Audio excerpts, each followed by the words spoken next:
మాతృదేవోభవ, పితృదేవోభవ. నేను మీ డాక్టర్ శ్రీధర్. నా phone number 9295909819. ఇప్పుడు మనము జనవరి నెల 2026 సంవత్సర గోచార ఫలితాలు ఏ విధంగా ఉన్నాయో ద్వాదశ రాశుల వారికి తెలుసుకునే ప్రయత్నం చేద్దాము. ధనురాశి వారికి జనవరి నెల 2026 సంవత్సరంలో గోచార ఫలితాలు ఏ విధంగా ఉంటాయో సశాస్త్రీయమైన పద్ధతిలో తెలుసుకునే ప్రయత్నం చేద్దాము. ఇందులో నా పైత్యం కానీ నా భావనలు కానీ ఏమి ఉండవండి. శాస్త్రం ఎంతవరకు చెప్పిందో అంతవరకు చెప్పడం జరుగుతుంది. అయితే ముఖ్యంగా మీరు ఈ గోచార ఫలితాలన్నీ ప్రతి మనిషికి కూడా జిజ్ఞాస ఉంటుంది. ఎందుకంటే జరిగిపోయిన దాని గురించి అందరికీ తెలుసు, జరుగుతున్నది ఏం జరుగుతుందో తెలుసు, ఇంకా జరగబోయే దాని గురించి తెలుసుకోవాలనేటటువంటి జిజ్ఞాస ఉంటుంది. కాబట్టి అది దాని గురించే ఈ ప్రయత్నం. అయితే ఇటువంటి వారు ముఖ్యంగా గోచారం వినండి, కాదంటలేదు, కానీ ముఖ్యంగా ఈ తాపత్రయం ఉన్నటువంటి వాళ్ళు ఇది తెలుసుకోవాలి, ఏం జరుగుతోంది, ఏం జరగబోతోంది అని అనుకునే వారికి కంపల్సరీగా వ్యక్తిగత జాతకం రాయించుకోండి.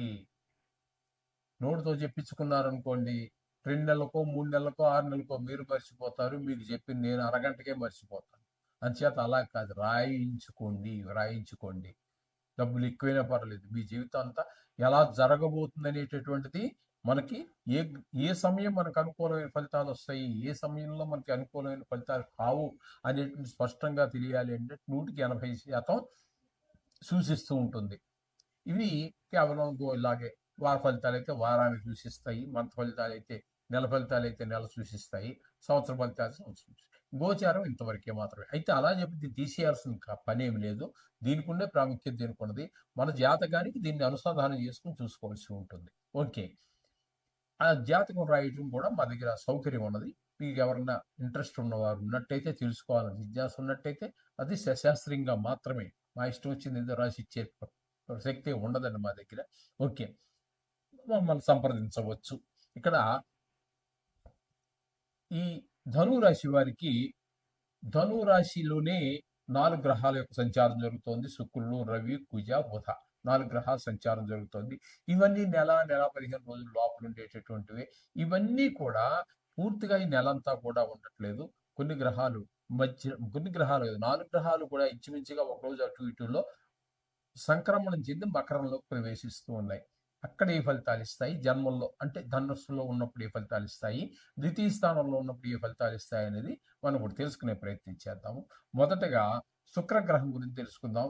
జన్మంలో శుక్రుడు 12 రోజుల పాటు ఉన్నాడు. అంటే ధనురాశిలోనే 12 రోజులు ఉంటారు ఆయన. ఆ 12 రోజులు శుభప్రదమైనటువంటి ఫలితాలు, మంచి ఆహ్లాదకరమైనటువంటి వాతావరణం, మంచి ఆలోచనలు, మంచి ఇంకోటి శుక్ర ప్రభావం ఎక్కువగా ఉన్నటువంటి వాళ్ళు ఎవరైనా ఉన్నట్టయితే వాళ్ళు ఏంటంటే ఎప్పుడు ఎవర్ గ్రీన్ లా ఉంటారు. అంటే ఇది గోచారం రీత్యా కాకుండా మామూలుగా మన వ్యక్తిగత జాతకంలో శుక్రుడు కనుక బాగున్నట్టయితే వాడు ఎంతసేపు జమ్ డబ్బులు ఖర్చు పెట్టడంలోనే కాదు, మనిషి నీట్గా ఉండటంలోనే కాదు, డిగ్నిటీ మెయింటైన్ చేయటంలోనే కాదు, ఏదో ఒక దాంట్లో ఒక సంగీత సాహిత్యం ఇలాంటి వాటిలో ఏదో ప్రవేశం ఉండటం కాదు, అన్నిట్లోనూ ఒక రకమైనటువంటి జల్సా పురుషుడు అనమాట అండి. ఆ విధంగా ఉంటుంటే శుక్రుడు యొక్క ప్రభావం వల్ల ఇక్కడ జన్మంలో ఉండటం వల్ల మంచి ఆలోచనలు, మంచి ప్రవర్తన, చక్కగా చూడడానికి చక్కగా ఉండటం ఇవన్నీ ఉంటాయి. అలాగే 12 రోజులు మాత్రం తదుపరి మకరంలో అంటే ద్వితీయ స్థానంలో ప్రవేశించి అక్కడ నెలాఖరు వరకు ఉంటారు. ద్వితీయ స్థానంలో కూడా ఆయన అక్కడ డబ్బులు లోటు రానివ్వరు, కుటుంబంలో ఆహ్లాదకరమైన పరిస్థితి ఉంటుంది, మాట తీరు బాగుంటుంది, ఇవన్నీ కూడా చక్కగా ఉంటుంది. అంటే శుక్రుడు పూర్తిగా నెల రోజులు అనుకూలమైన ఫలితాలనే ఇస్తూ ఉన్నారు. ఇక రవి దగ్గరికి వచ్చినట్టయితే రవి 14వ తారీఖు వరకు జన్మంలో ఉంటున్నారు. జన్మంలో ఉన్నప్పుడు కొంచెం మనకి ఇబ్బందికరమైనటువంటి పరిస్థితులు ఉంటాయి, ప్రవర్తన కొంచెం బాగుండదు, కొంచెం దుష్ట ఆలోచనలు అవి ఎక్కువ వచ్చేటువంటి పరిస్థితి ఉంటుంది. ఈ విధంగా ఉంటుంది తనుభావం. కాబట్టి కాస్త అనారోగ్యం కూడా చూపించవచ్చు. ఇక 2వ స్థానంలో 15వ తారీఖు నుంచి నెలాఖరు వరకు ద్వితీయ స్థానంలో అక్కడ కొంచెం ధనానికి ఇబ్బంది ఉంటుంది, మాటలో కఠినత్వం ఉంటుంది, కుటుంబంలో కూడా కొంచెం ఇబ్బందికరమైన పరిస్థితులని ఏర్పరిచే ప్రయత్నం రవి చేస్తూ ఉన్నారు. ఇక కుజుని యొక్క ప్రవర్తన ఆయన యొక్క నడవడి చూసినట్టయితే ఆయన ఈ జన్మల్లోనే సంచారం చేస్తూ ఉన్నారు. జన్మల్లో 15 రోజులు అనుకూలమైన పరిస్థితులు ఉండవు. ఈయన కూడా కోపం ఎక్కువ. అలాగే ప్రవర్తనలో కొంచెం తేడా ఉంటుంది. మాటలో తేడా ఉంటుంది. అట్లా ఈ విధమైనటువంటి ఫలితాలన్నీ కూడా కుజుడు జన్మంలో ఉన్నప్పుడు ఇస్తాడు. ద్వితీయంలో సంచారం అంటే 16వ తారీఖు నుంచి హ్మ్, సంక్రమణంలో సంక్రమణం చెంది ఈ మకరానికి వెళ్తారు. వెళ్ళి అక్కడి నుంచి నెలాఖరు వరకు అక్కడే ఉంటారు. ఆయన ద్వితీయంలో కూడా కుటుంబంలో ఆహ్లాదకరమైన పరిస్థితి ఉండదు. కొంచెం ధనానికి ఇబ్బంది పెట్టేటువంటి పరిస్థితి అంతా ఉంటుంది. మాటలో కూడా కొంచెం కఠినత్వం కూడా కనబడుతూ ఉంటుంది. ఇక బుధుని యొక్క సంచారం గనక మనం తీసుకున్నట్టయితే 17వ తారీఖు వరకు జన్మంలో ఉంటారు. జన్మంలో మంచి ఫలితములు ఇవ్వజాలరు ఆయన. ఆయన చెడు ఆలోచనలు, చెడు ప్రవర్తన ఇట్లా ఉంటుంది. ఇక ద్వితీయంలో అయినటువంటి మకరంలోకి 18వ తారీఖు నుంచి నెలాఖరు వరకు అంటే 18, 19, 23 అదొక 11, 14 రోజుల పాటు మీరు అక్కడ ద్వితీయంలో సంచారం అది కొంచెం యోగకారకమే అవుతున్నది. ఏ విధంగా అంటే ఆయన కూడా ధనానికి లోటు లేకుండా వీళ్ళిద్దరూ రవి కుజులు ధనానికి లోటు వచ్చేలా చేస్తూ ఉంటే ఇక్కడ బుధుడు మళ్ళీ ఇక్కడ ధనానికి లోటు లేకుండా ఉండే ప్రయత్నం చేస్తారు. అలాగే కుటుంబంలో కూడా ఆహ్లాదకరమైన పరిస్థితి ఉండే విధంగా ఆయన ప్రయత్నం చేస్తుంటాడు. ఈ 4 గ్రహాలు ఈ విధంగా చిన్న చిన్న గ్రహాలు ఇవన్నీ చిన్న గ్రహాలు అంటే గ్రహం చిన్నదని కాదండి. తక్కువ కాలం ఒక రాశిలో సంచారం చేసేటువంటి గ్రహాలు ఇవి. సంక్రమణం ద్వారా మళ్ళీ రెండు రాశుల్లో కూడా సంచారం చేస్తున్నాయి. ఈ విధమైనటువంటి ఫలితాలు ఇస్తున్నాయి. ఇకపోతే వీరికి తృతీయ స్థానంలో రాహు అద్భుతమైన ఫలితాలు ఇస్తాడు. తెలిసిన వాళ్ళు తెలియని వాళ్ళు అందరూ కూడా ఇంట్లోనూ బయట ఉద్యోగ స్థలాల్లో వ్యాపార స్థలాల్లో కొన్ని సందర్భాల్లో తెలియని వాళ్ళు అసలు మనకు తెలుసుంటారు కానీ ఏదో విధంగా అడ్డుపడుతుంటాడు మన అవసరాలకు తగినట్టుగా. ఆ విధమైనటువంటి పరిస్థితి అంతా కూడా రాహు తృతీయ స్థాన చలనం వల్ల కలుగుతూ ఉంటుంది. ఇకపోతే ఈ ధను రాశి వారికి చతుర్థంలో శని గ్రహ సంచారం జరుగుతోంది. దీన్ని అర్ధాష్టమ 4 అంటే అష్టమ అంటే 8, అర్ధ అష్టమ అంటే సగం, 8లో సగం 4.